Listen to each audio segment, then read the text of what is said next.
Yo, Assalamualaikum semua. Dia sedang menyaksikan Haikal Channel 2. So, hari ni Abang akan nak buat video sedikit kali ni. Kali ni saya nak buat review anime. Sebelum ni saya dah buat review Demon Slayer Infinity Castle dan mendapat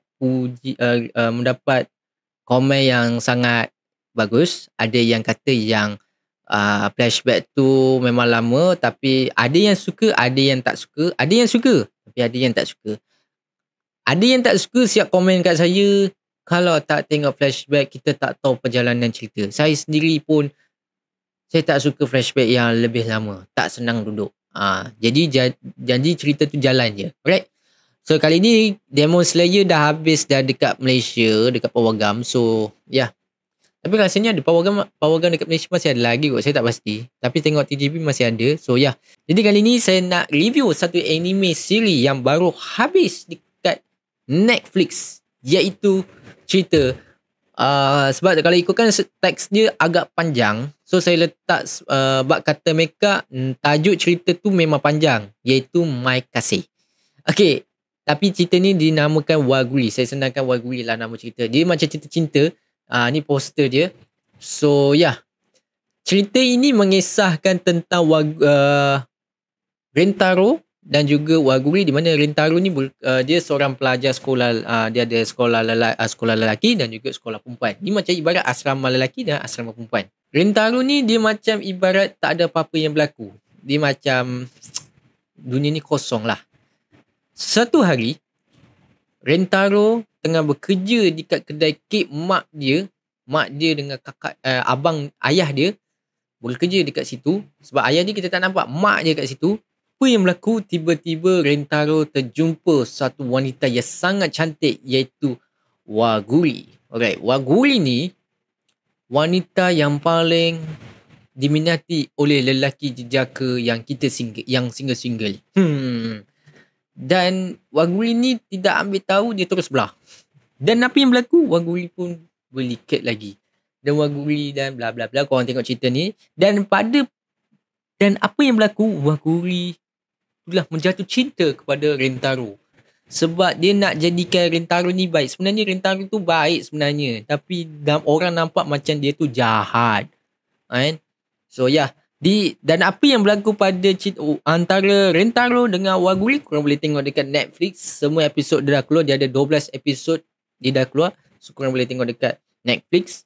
Saya tak nak review panjang, takut nanti korang tak senang duduk ataupun korang rasa bosan kenapa anime ni perlu dikeluarkan.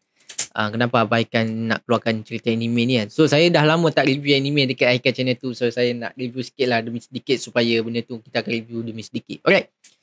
Saya akan sentuh benda yang saya suka dan benda saya tak suka dalam cerita My Kasih, iaitu Waguri punya. Okay. Benda saya suka ialah dia punya animation. Yes, kita masih tetap lagi. Animation dia tu memang lengkap dan menunjukkan suasana yang ceria dan tenang. Okay, itu yang pertama. Benda saya suka benda yang kedua ialah voice actor sangat mainkan peranan masing-masing yang sangat tepat. Yang lebih lagi watak Rentaro, Waguri and rakan-rakan lain boleh saya terima seandainya lah. Alright. Dan benda yang saya suka ialah music intro pertama. Walaupun saya suka lagu intro pertama tu kan, dia opening lagu tu memang best lah. Okay, and credit scene memang mantap. Okay, so lagu intro last ending tu memang sedap.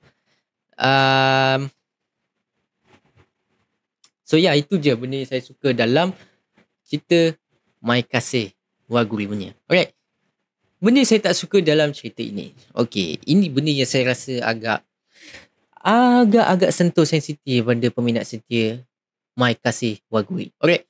Benda yang saya tak suka ialah dia punya backstory. Okay.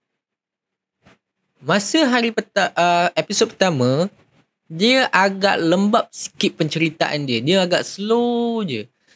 Seolah cerita tu dia nak menyampaikan penceritaan tu, dia macam nak jalan cerita tu dia macam slow sikit. Dia lah masa permulaan kan, opening dia agak slow sikit, dia agak rendah. Dia tak macam anime lain, dia akan naik dia kan, tapi dia slow je cerita tu. Dia macam ibarat kau tengok, dia macam tak tahu apa berlaku.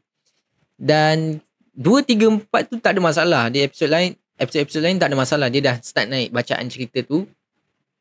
nampak dia punya backstory dia tu dia dah jalan. Dan ada episod-episod yang saya rasa macam tak best sangat, iaitu dia tak fokus pada Rentaro dengan Waguri. Dia hanya fokus pada rakan-rakan. Saya tahu cerita ni pada adaptasi pada manga. Tapi bila saya fikir benda ni tak ada watak pun, Rentaro dengan Waguri ni tak banyak fokus. Tak banyak fokus. Dia hanya fokus pada rakan-rakannya yang tak ada function sangat. Okay. Yang rakan dia tak ada function. Mana ada dia kekasih, dia ibarat kawan perjuangan. Kawan perjuangan pula. Kawan saja. Itu je jawapannya, penceritanya. Dan lagi satu benda yang tak best adalah part ending. Okay. Ending dia tu bukan gantung tau. Dia punya storyline, masa permulaan ending tu, cerita tu saya rasa ingat macam, alamak, cerita ni mesti, ending ni mesti rosak punya kan. Memang saya kata ending ni memang rosak. Tapi bila ending dia tu, dia akan bercerita, dia bukan cerita Waguri dengan Rentaro tau. Dia akan fokus pada karakter perempuan yang rambut biru tu, yang rambut macam ni kan. Saya tak tahu karakter apa tu. Dia menjadikan cerita tu menjadi lambat. Dan yes, watak dia tu memang kayu gila, lembab gila dia kata ni. So dia memang lembab gila lah. Dan yes, saya bukan nak satu pelakon voice actor tu yang lembab kayu tu. Dia cuma dia mainkan karakter dia akan menjadi memperlambatkan cerita. Okay. So tapi bila ending cerita tu, kena mat. Ending tu memang kena. Sebab apa? Dia punya ending dia tu memang perfect. Saya ingat saya dah takut dah sebab ending dia tu mungkin, alamak, ni mesti cerita ni mesti hancur punya. Tapi ending dia tu, dia dah selamatkan backup punya penceritaan pertama tu. Dia selamatkan ending tu. Betul-betul ending ni tu memang marvelous. Ending tu memang perfect. Right. So yes, itulah benda yang saya tak suka, benda yang saya rasa tak bergema, bab mana yang saya tak suka. Okay. So berapakah rating untuk cerita Waguri kali ni? Alright. Saya rasa mungkin saya akan tengok Waguri lagi, ataupun saya akan tengok ulangan, ataupun saya nak tunggu season 2. So saya tak sabar. Alright. So rating untuk cerita My Kasih Waguri ni saya bagi sebanyak 5/5 bintang sahaja. Kalau korang minat cerita anime yang sekarang ni, better korang tengok. Yang tengah single tu better korang jangan tengok lah. Macam saya single, saya tetap tengok juga. Gurau je, korang boleh tengok je guys. Alright. So apa pendapat korang tentang video kali ni, review saya dah lama tak buat review. So cuba korang komen di bawah. Alright. Jumpa lagi dalam Haikal channel tu. Peace yo. Assalamualaikum. Goodbye semua.